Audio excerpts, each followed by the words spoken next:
How to fix Google Chrome not saving bookmarks in mobile. First of all, open your Google Chrome app and tap on your profile section.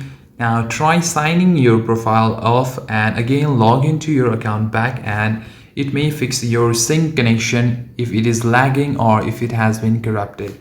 Now what you can do is close the app and tap in the app for some time. Now tap on the eye icon, scroll down a bit and tap on the storage.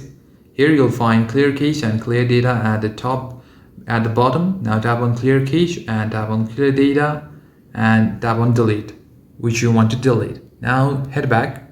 Now tap on force stop and tap on OK, and after that try reopening the Chrome app and saving any website to your bookmark, and all of them will be saved on your bookmark panel here, and you'll be able to see all of your bookmarks and your reading list all will be saved in this page. And that's it guys. Thank you for watching this video.